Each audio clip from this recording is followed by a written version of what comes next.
Underground mobile shop. वेणु बिना किसी काम धाम के घूमता रहता था।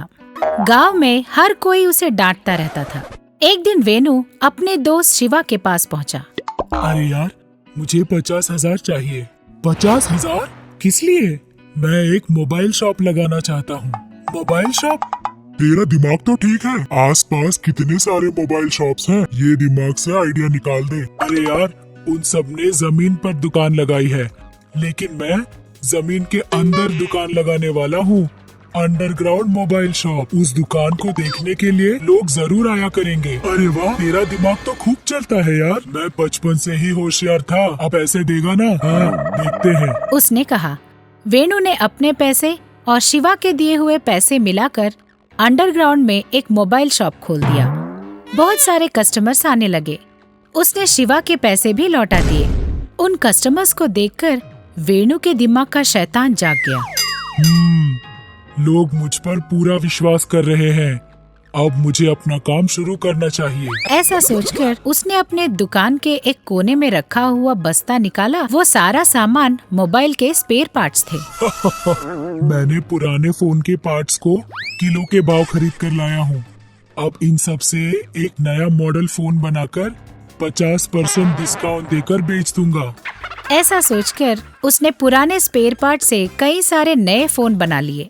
मोबाइल शॉप के बाहर 50% डिस्काउंट का बोर्ड लगाकर वो फोन्स बेचने वाला था। 50% का बोर्ड देखकर बहुत सारे लोग फोन खरीदने के लिए आ गए। एक ही दिन में सारे फोन बिक गए। हफ्ता 10 दिन वो फोन ठीक ठाक चले, लेकिन बाद में सारे फोन गर्म होने लगे और फूलने लगे।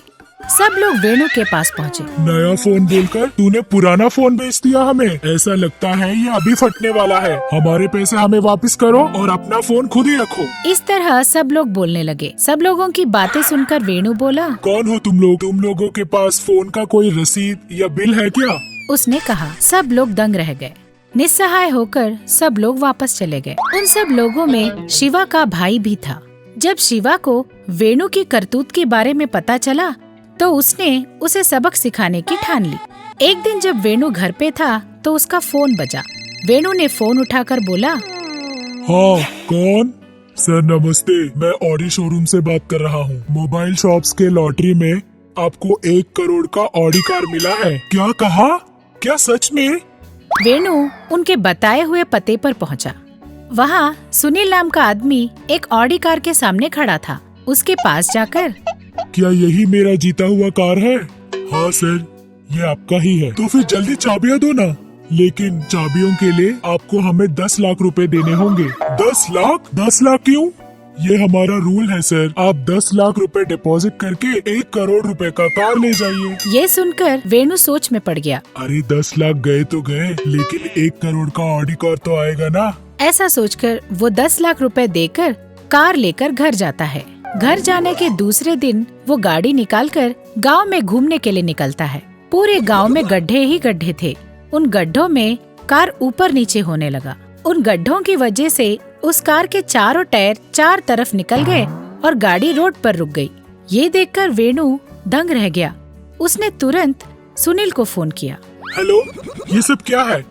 10 लाख रुपए लेकर पुराने खटारा गाड़ी पर रंग लगाकर मुझे दे दिया। क्या समझते हो अपने आप को? उसने जोर से कहा। लेकिन फोन के उस तरफ सुनील नहीं, शिवा था। वेणु की सारी बातें सुनकर शिवा बोला, जब तूने पुराने फोन के पार्ट से नया फोन बनाकर उसे बेच दिया था, तब तूने क्या किया था? क्या वो धोखा नहीं था? अब मुझसे पूछ रहे हो कि मैंने धोखा क्यों दिया? तूने जो किया तेरे साथ भी वही हुआ। कम से कम अब सुधर जा, वरना गाँव वाले चप्पल उठाकर तुझे पीटेंगे। मुझसे गलती हो गई यार, मेरा पैसा मुझे वापस कर दे।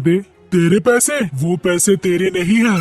तूने लोगों को उल्लू बनाकर उन पैसों को कमाया है, इसीलिए वो पैसे मैंने लोगों को वापस कर दिए। कम से कम अब तू सुधर जा, वरना पुलिस में कंप्लेंट करके तुझे अंदर डालकर पिटवाऊंगा। ऐसा बोलकर उसने फोन रख दिया। अच्छा, मेरा प्लान मुझे ही उल्टा पड़ गया। मेरे खोदे हुए गड्ढे में मैं ही गिर गया। हाथ आया पैसा सब कुछ चला गया। ऐसा सोचते हुए वेणु दुखी होता रह गया। ग्रीडी बहू मैजिकल सोप। अपने लालच से विमला कैसे मुसीबतें झेलती है, इससे पहले की कहानी में हमने देखा।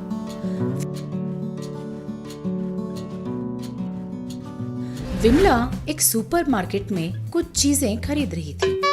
टूथपेस्ट, शैम्पू, डिटर्जेंट पाउडर, ये सब बॉक्स में डालकर। हाँ, साबुन भूल गई। ऐसा सोच वो साबुन वाले रैक पर पहुंची।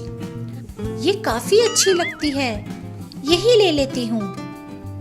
उसने एक साबुन ली और कैश काउंटर पहुंची।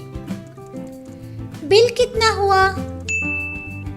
150 रुपए मैडम। डिस्काउंट नहीं है क्या? अरे क्यों नहीं है मैडम, बिल पे करने पे स्लिप फ्री मिलता है। कहकर पैसे लेकर स्लिप को हाथ में थमा दिया। विमला चुपचाप घर पहुंच गई। घर आकर छी, धूप में घूमने के कारण कितना पसीना आ गया है, ठंडे पानी से नहा के आती हूँ। ऐसा कहकर वो बाथरूम में गई। बकेट में पानी भरकर नए साबुन का कवर निकाल ही रही थी कि वो साबुन टॉयलेट में गिर गया। विमला अचंभित रह गई। अरे रे, नई साबुन गई रे। वो रोते हुए बाहर निकली। क्या हुआ, क्या हुआ, क्यों रो रही है? वो सासू माँ। क्या हुआ, कोई रिश्तेदार मर गया क्या? नहीं सासू माँ। फिर तुम्हारी माँ भगवान को प्यारी हो गई क्या? मैं यहाँ साबुन खो गया करके रो रही हूँ और आप पूछ रही हो कि भगवान को मेरी माँ प्यारी है या नहीं? क्या साबुन के लिए रो रही हो? हाँ। ऐसे रो रही है जैसे एक छोटा बच्चा लॉलीपॉप खो जाने पर रोता है। एक साबुन के लिए कोई इस तरह रोता है क्या? मैं रोती हूँ ना। वो रोने लगी। पहले तू रोना बंद कर, मैं तुझे मैजिकल सोप देती हूँ। वो कभी नहीं घिसेगा, ना कहीं जाएगा, ठीक है? तब तक रो रही विमला मैजिकल साबुन की बात सुनते ही, अरे वाह, मैजिकल सोप, वो क्या करती है सासू माँ? तू कुछ मत कर, सब कुछ वही करेगा। वही तुम्हारा मुंह धोएगा, वही घर साफ करेगा, वही तेरे बर्तन भी मांज देगा। उससे कोई भी काम हो जाता है। सच में? तो फिर वो सोप जल्दी दीजिए ना सासू माँ।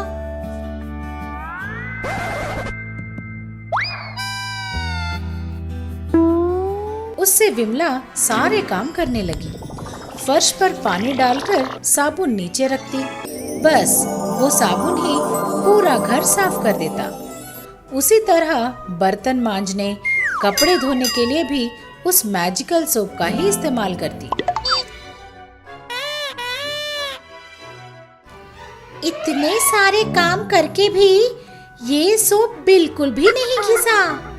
इस साबुन से घिसे हुए सारी चीजें कितनी चमक रही हैं। ये सचमुच मैजिकल सोप है। ऐसा सोच रही थी कि विमला के सहेली का फोन आया। हाँ, बोल। आज रात मेरे घर पे पार्टी है, तू आजा। पार्टी? हाँ, पार्टी। अभी पार्टी किस लिए? तुझे कारण चाहिए या पार्टी? मुझे पार्टी ही चाहिए, पर तू चुपचाप आकर भर पेट खाकर जा। ठीक है, चल। उसने फोन रख दिया। उस दिन रात को अपने सहेली के यहाँ पार्टी में जाकर उसने वहाँ खूब खाना खाया, कोल्ड ड्रिंक्स, आइसक्रीम भी खाए। उससे विमला का पेट खराब हो गया। घर आकर विमला, बाप रे, पेट में कितना दर्द हो रहा है। ओई माँ, पेट में तो काफी गड़बड़ लगती है, बहुत टाइट है। मैंने उतना ज्यादा खा लिया क्या? डॉक्टर के पास जाऊं क्या? नहीं नहीं, वैसे डॉक्टर की क्या जरूरत, वो मैजिकल सोप किसी भी चीज को फटाफट साफ कर देती है। उसी का एक टुकड़ा टैबलेट की तरह खा लूंगी तो पेट भी साफ हो जाएगा। हाँ, यही करती हूँ, कहकर उसने वो साबुन ली और एक टुकड़ा काटकर टैबलेट की तरह खा लिया। हाँ, 2 मिनट में सारा दर्द गायब हो जाएगा, वो सोचकर बैठ गई। पेट में गुड़गुड़ शुरू हो गया, उल्टियां, दस्त सब एक साथ हो गए। अस्पताल में जाकर भर्ती हो गई। अस्पताल के बेड पर लेटकर 1-2 इंजेक्शन से ठीक हो जाती, पर ग्लूकोज चढ़ाने की नौबत आ गई।